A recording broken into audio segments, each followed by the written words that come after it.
I'll welcome everyone to today's episode. We're diving into the topic that, how do you transform the way you lead your business?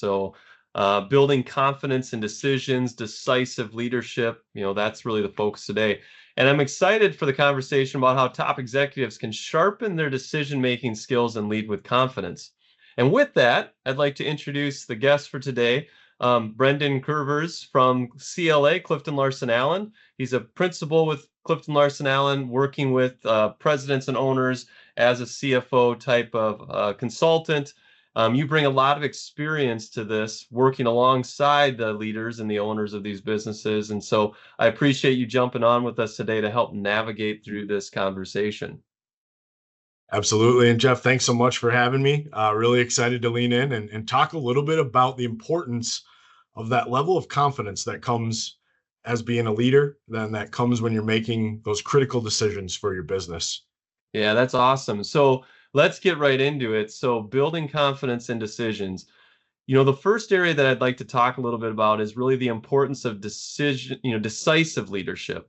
Mhm. We talk about manufacturing because that's really a big area of focus, but that decisive leadership.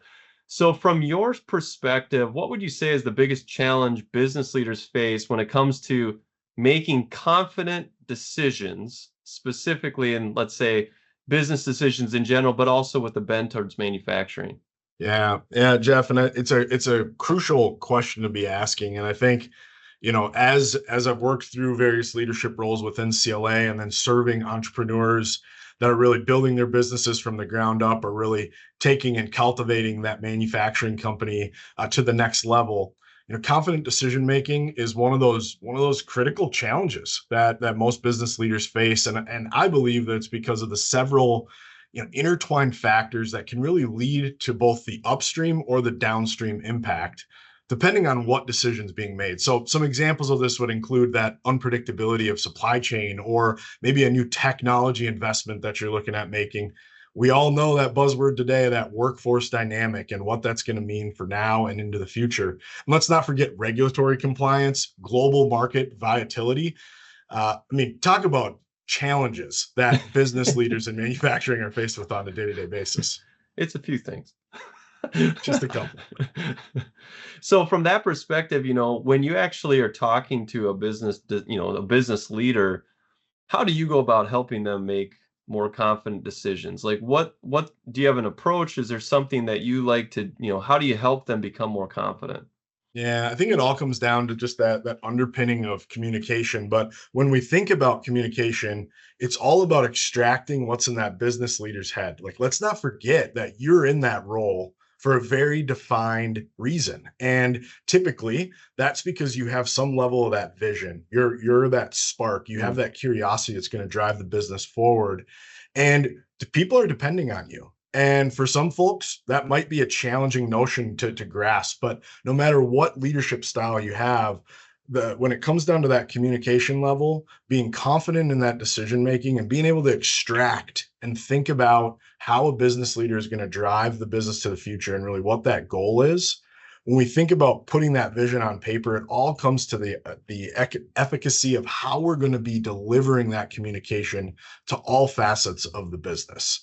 And when we think about the delivery of that communication, sometimes you might not be 100% behind it, but you have your gut feeling. You're working with kind of that gut instinct, and going with and leading with that confidence, and making sure teams are able to understand that mistakes happen, that there's going to be dips, there's going to be bumps in the road, but by critically thinking and working through that together as a team and having that clear and concise communication plan, the decision will sort of have that eluded confidence right behind it as you're moving forward through the Yeah, decision. there's so many things in that I think about. The first one I always think about is when I talk to leaders, it's like, the Marines go to war at 70% of the data.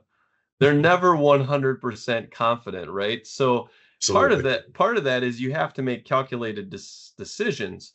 I think one of the other things that you brought up too is you're talking about the execution piece, and what I love about that is when I talk to leaders, one of the things that seems most often to get them stuck is Mm. they can't break apart the actual decision from how they're going to execute the decision. And so as a result, it's like, well, I can't make this decision on a bad HR hire or something because I'm worried about how it's going to negatively impact me personally. Like, do I have to take on their business? How is it going to? So we start worrying about the execution before we actually get to the decision. And so oftentimes I try to get them to split those. I said, forget how you don't have to execute it tomorrow, next week, next month, next year. You don't have to execute it, for as long as you want. Can you get comfortable with the decision?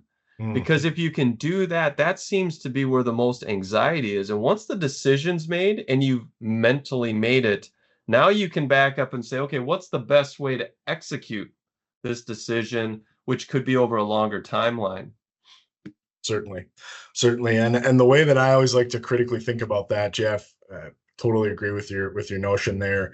Is when you're thinking about getting that vision on paper, it's really thinking about where the reality is today, what sort of impact this decision is going to make, what makes me feel maybe a little bit murky, or where's that angst or unsettling feeling that I'm having, and then what is that new reality that I envision in the future. And being able to take you through that continuum is a good way to extract that info, get it out on paper, and really be able to make that executable plan from there.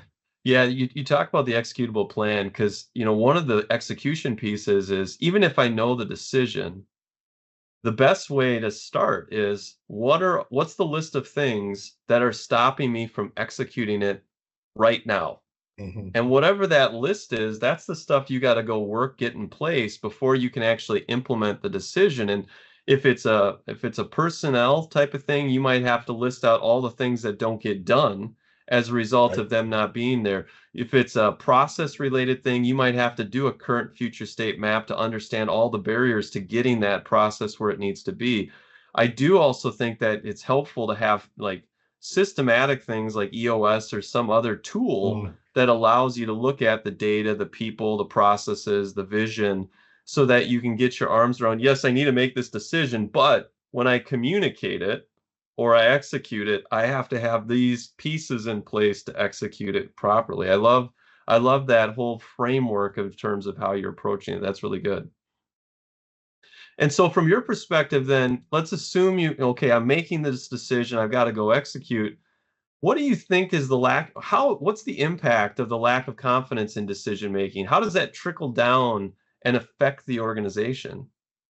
Yeah, I mean, the way that I always like to think about this is go back to maybe earlier on in your career, or another critical point in your life where you felt like you had that lack of someone to get behind. Right? We're all leaders today, but we likely learned from a leader earlier on in our career, or someone from our family, or some sort of organization you've been involved in.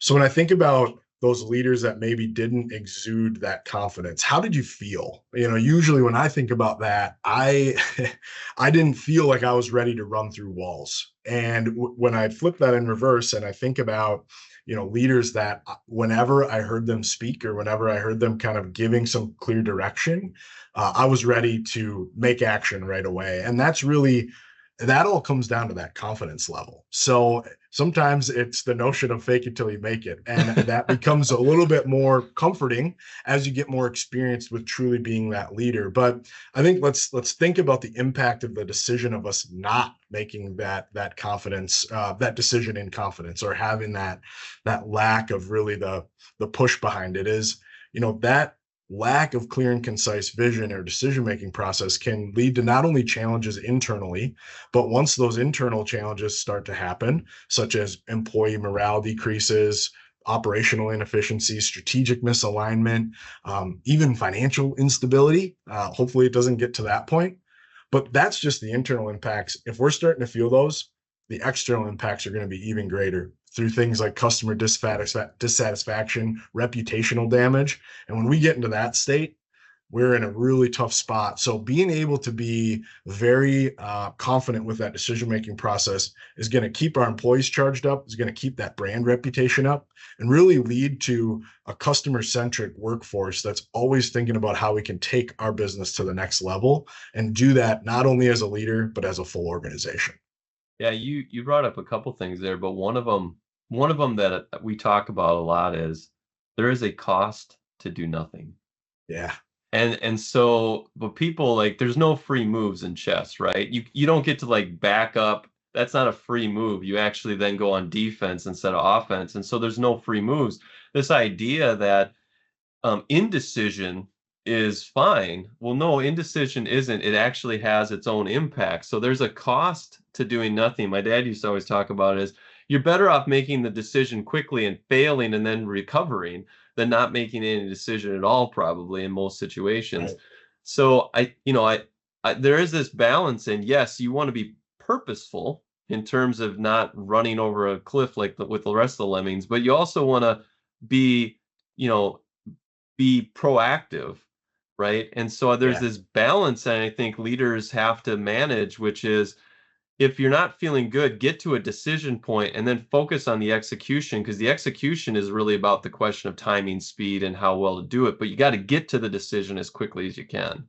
Right. Right. Yeah. And that decision seeking process is one that as you step into the fold on a day-to-day basis, those decisions aren't going to be made for you. So as that business leader, you really have to prioritize key decisions that you're going to be making on that day-to-day basis that are going to have that lasting impact on the full enterprise. So that I love that. It's critically important. Yeah, that's cool. So from your experience, what have you seen? Like, how does all this tie into operational efficiency or long-term business growth? Yeah. You've probably seen quite a bit of this over your 10 years, so maybe an Yeah. example. Yeah, I'd say one of the most rewarding things, Jeff, being here at CLA and being able to serve clients in the manufacturing space over the last decade now, which always feels weird to say, but it's been really fun to see those exuberant, confident leaders that maybe were brand new in that role back when I was brand new in an intern role, and now you work your way kind of through that leadership style over 5, 6, 7, 8, 9, 10 years and now you're in my seat. I'm the one typically delivering the services to these clients, delivering the deliverable. And then on the other side, those CEOs, those presidents, those leaders are now a decade into that leadership role. And my experience through that process, you can see prolific growth when you have that confident leader that is going to be making decisions as we go. And it's been really cool to see how decisions made today can impact, maybe not in a month, maybe not in 6 months, but those decisions you make today might be 2, 3 years down the road to really feel that efficiency. But again, being confident in where we're going allows you to create that streamlined approach. You mentioned it earlier, that proactive problem solving and innovation, that just becomes part of our culture. They're not like employees and other members of the organization. They're not asking for permission to do that. It's just part of their day-to-day culture. And that leads to more employment, more employee engagement, really that strategic alignment that then connects our employee base to the customers that we're serving and their satisfaction. And the result of that, most of the time, I'm not going to say 100%, but 99.9% of the time, Jeff, that really leads to that lasting overall financial health that's going to continue to allow us to pour into the business, pour into operations, pour into our people, pour into our customers, and continue to be extremely profitable as we drive forward. Yeah, so kind of wrapping up this section, that whole confidence in leadership, both being confident making those decisions and the confidence because you make those decisions within the people around you ends up being pretty foundational in driving that innovation and overcoming all the challenges as they come up, adapting quickly. So let's switch over to this topic of the role of data in Yeah. decisive leadership. You and I have talked a bit about data over the time as we've been talking through some of this, and it could be data in different areas, operations, marketing, sales, whatever it might be. How critical is data in supporting the confident decision? Yeah. And especially in fast-paced industries like we're in, like how important is that data? Yeah, this one has become a major talking point in the accounting and finance profession, right, Jeff? Because traditional accountants love to think about what happened last month. And we all know that likely what happened last month. We're making a decision today that information is far too old for us to really even take anything from it other than patting ourselves on the back or saying, "Oh shucks, we should make a change," right? But that is traditional accounting, was getting the books rolled up and really turning into, okay, we saw what this happened. We better make a decision that's going to help us going into the future. But in today's world, with how connected our data sources are, when we think about that marketing data, when we think about our operational data, when we think about consumer data that we're absorbing likely in different sources, it becomes a mound of data that we need to sift through. So what we've found is, as you're going in that journey of decision making, things like Power BI and things like dashboarding make it easy for us to have at least a little bit of that alert on a daily basis based on data that's being pulled in. It hasn't been manipulated through, maybe, I don't want to say manipulated, hasn't been massaged through some accounting, gap procedures. We're truly making, those cash basis decisions. And where does data come into that decision making? Well, what we like to say around here, at CLA, is we are fully invested in digital transformation, and we believe that as we're serving clients out there, we've even created a whole segment within CLA that's all about digital. So we believe in it. We know it's here. We also know that there is a lot to make decisions on, even when it comes to data. So let's just break it down in terms of the critical components, right? So when we think about data, it really needs to be the central core of our decision-making process. Why? Because it enhances our visibility for those informed decisions. It supports predictive maintenance or quality control when we're thinking about manufacturing and that downtime. It allows us to drive cost reduction strategies, which is going to be, again, getting everybody onto into that decision-making process. But most importantly, after that investment is made, that agility and adaptability that we have from those solutions allows data to continue to drive forward that decision making process as we move forward. So where I like to say, when we think about industries that we serve here at CLA, we think about both the construction and the manufacturing industry being a bit more paper heavy than maybe a technology industry or a retail industry. But we have the ability with that to take that opportunity and really decide to move forward with investing in technology and being able to take at least the baby steps, start getting our data segmented in a meaningful way, start taking that data and getting it into something, whether it's just as simple as a Power BI dashboard, that we can start to make some decisions off of. It's funny you bring that up, and especially in manufacturing. So many people in manufacturing think, "Oh, I'm data oriented. We're operations centric, right? Like we have data." And the irony is that outside of maybe the operations, marketing, sales, finance, all of these other areas, it is so data light. And I think, you think about those decisions. One of the big things I always see is how much data brings alignment. And, Mhm. so often in the manufacturing or in just business sectors that I see in general, there's such a lack of, it's not a lack of having access to data. It's a lack of choosing, like, let's say, standard work or scorecarding that says, hey, how do you know you had a good week? Well, you got these 5 things done. And there's a scorecard. And it's simply checking Mhm. boxes. I hit certain revenue. I had so many outbound calls on sales, right? I had so many customer meetings. Like, that's data as well. And so without that data, you're like, well, this person's being a sled, or this thing isn't getting done, because I always tell people, in the absence of data, everyone assumes the worst.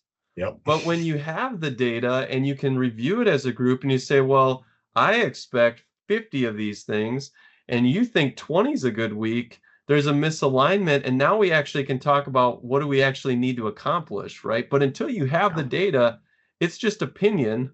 And that's usually what causes so much of the tension in the organization, is you haven't specified via data what you're looking for. Mhm. There's a Mhm. misalignment on expectations. And so I think from a decisiveness, you think about just having simple, not 100 data points. I think, like, they talk about Facebook has like 486 data points, right? You clearly don't need all of them to run your business, but there's probably 5 to 7 key data points or key deliverables that have to happen in your roles, within your teams, within your business, that if you know those, if they're going the right or wrong direction, and that can help you be decisive in the moment to correct them. You learn over time what actually corrects those data points. Yes. Yes. And that's why that visualization, I think, is critically important, Jeff, on that, because Not everyone in the organization is going to, maybe absorb and read numbers like the operational and the accountants do in the room. So being able to have some of that visualization, some folks on the team may want to see that drill through or underlying support. Some people may just want to see the pretty charts and graphs and pillboxes, whatever it may be that you're using to kind of visually see progress. But being able to make that data actionable across the organization, it'll build confidence inherently because people have something to rely on and look at. Yes, some of the strongest leaders I've seen, they know their numbers. You're not going to smoke screen them. They know exactly where their numbers are. And so Absolutely. from that perspective, like when you're sifting through the mounds of data, is there an Mm. approach? Is there how do you get to what's important? Mm-hmm. Yeah, the age-old question: what do we do with all this data? Yeah. So we're actually, we're serving clients doing this, Jeff. We're going through a little bit of an evolution on the CLA side as mounted, sifting through our mounds of data as well.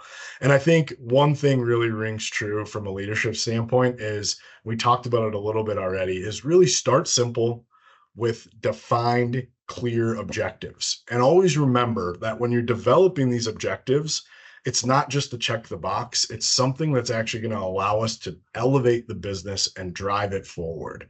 So a lot of words that, KPIs get thrown out there, right? Key performance indicators, and making sure that those KPI metrics that we are measuring, they actually align and matter with the objectives that we're trying to set as we're moving forward. Once you get that baseline set up, it's really leveraging data analytic tools, adopting data governance. That's an important one because we have to have truth and proof across the entire organization that the data is legit. I think that as you move through that piece, the hardest next step is we need to focus on that real-time data, not get bogged down with that traditional monthly financial. Although, again, the CPA, the accountant in the room, I care about monthly financials, so don't take that out of it. But utilizing that real-time data to supplement quicker decision-making from an operational basis is really how we can create those actionable insights today that are going to be able to drive the business forward tomorrow. Yeah, one of the things too, probably to highlight is this paralysis of analysis, right? So one of the things is people get stuck because there's so much. And sometimes what I've seen is just start somewhere.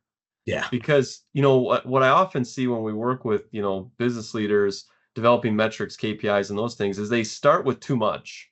Yeah. Like want to measure 100 things, and then they realize after a few months that half this stuff isn't even a value, and I'm not even really looking at it. And if someone didn't do it, I really wouldn't care anyway. And you keep working your way down so that you learn what are the key things for your business. I think the other thing is there are common measurements for any type of business that are really the key measurements for that industry. It could be in service where it's utilization Yeah. or billable hours. It could be in the manufacturing company where it's your variable cost and your fixed cost and what's my profit margin on that. I mean, there's standard metrics for every industry that people can find as a starting Mhm. point. No doubt. No Yeah. doubt. I love that notion of keeping it simple, Jeff, because I think to your point, where I see KPIs go wrong is in really two areas. One, it's just far too much to absorb and actually make any actionable decisions out of a meeting. Or two, these KPIs get so bogged down and maybe influence decision in the wrong way, right? We're not wanting to sacrifice the long-term vision for short-term gains. We really want to make sure that we're creating those KPIs that are going to enable us to make those innovative decisions moving forward, as opposed to, oh, I just checked the box and we won this today, but it doesn't necessarily help me in the future. Yeah, so I think this has been good in terms of the data. Really what I'm hearing is data. If you've got the data, they help you they bridge that indecision gap. They really help you with uncertainty to make decisions more quickly and find the right place to go work quickly. Yes. So with that being said, I mean, what I'd like to hear is just give me one example. Go think through your Rolodex of past, accounts, clients, everybody you've worked with. Maybe give an example of how you were able to help a business leader shift from indecision to decision and really what that meant for them, in their business and personally, maybe even. Yeah. Yeah, this was a fun one, and I think it ties into almost exactly what we've been talking about here, Jeff. This is a client, manufacturing client that I've worked with for about 3 years now, and initially they brought us in to support with an audit of the financial statement. Now, this was an interesting one in my world because the requirement wasn't coming from a bank. They didn't have any debt. And it was sort of one of those meetings that I remember stepping into and saying, well, why are they getting an audit? But it became very clear to me that there was some shifting amongst the leadership team. There was some folks that were into a new role, new leadership roles, right? So this decision-making process, they wanted to get a little bit of weight behind it. And the journey that they were going through was very common for a lot of manufacturing companies that we have the opportunity to serve here at CLA. They had a well-established, high revenue, high EBITDA type of business, doing great things, but they were hitting a little bit of that stalling. Right, revenue wasn't growing tremendously. Profitability again was strong, but it wasn't growing. So they really wanted to take that fresh look at the business. So we came in, we kind of went through the audit, and as part of our commitment to our customers, we always try to bring a little bit of that value added expertise. So we're not just checking the box, we're not just doing the audit of the financial statement. We're saying, hey, based on other clients that we serve, based on what we know about the industry, here's some critical areas to be thinking about. So we took that first year, and what we found was that they were struggling to make those confident decisions on this. So this, I should mention, this was a B2C. So they were going direct, or not direct, they were going through retailers to sell a product that they were making to customers. And in this case, they moved through that process, and where they were struggling maybe was around a couple of things. In this particular industry, is in the food industry.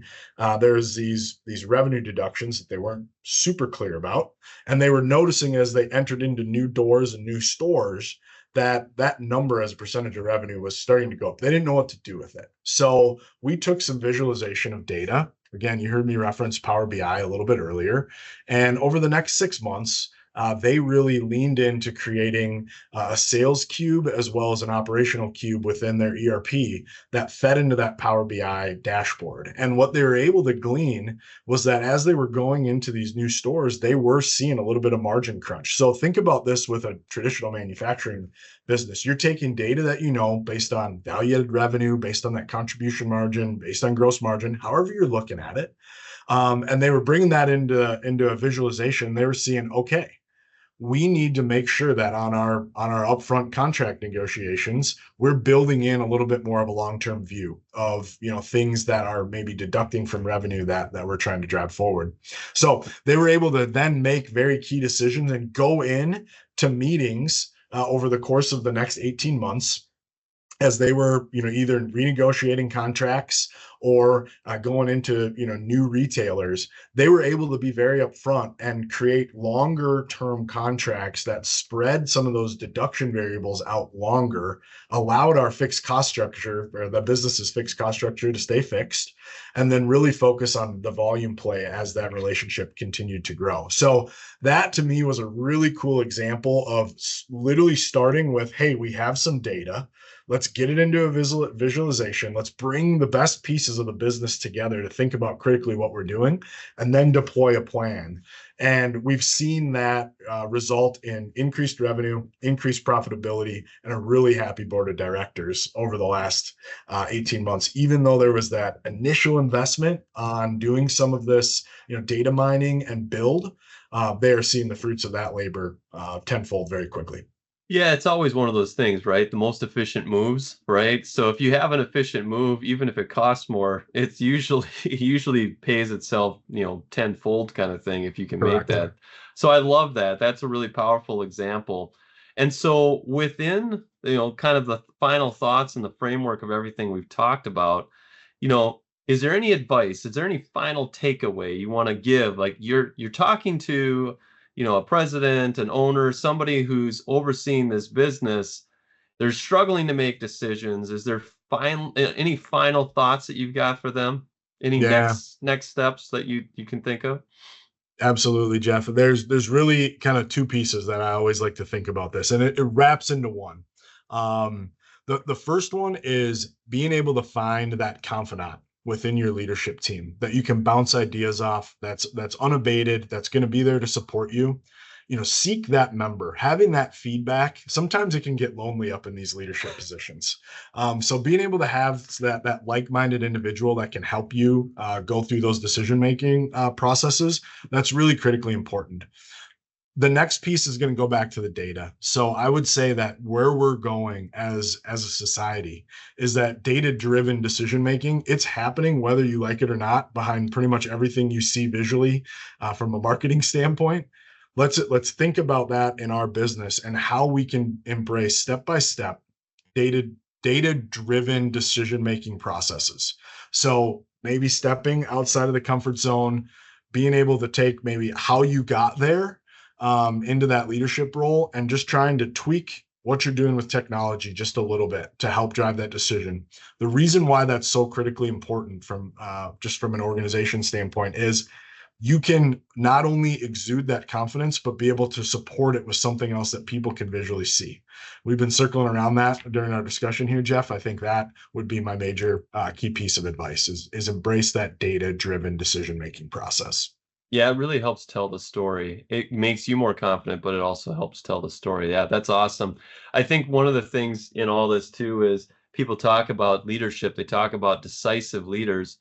You don't get up in the morning and probably just become a decisive leader. You're Yeah, you're usually built through the trials and tribulations and the experience, and the experience, the data, all of those pieces help inform what you're going to do in the future. So I think it's really just a matter of get up and get out there and do the actions of the research and the data piece so that you can get more comfortable and use that information to report it back to the rest of the team and give them the vision that you gained through that research and data. But absolutely. yeah, thank you again for joining. This was awesome. If anybody's got questions specifically on how do they step up their leadership game, how do they make more confident decisions, head over and check us out. We're available anytime you have questions, and Absolutely. just want to help in any way we can. So keep leading Yeah. with confidence, and we'll see you again next time. Thanks again, Brendan. Yeah. Thanks, Jeff.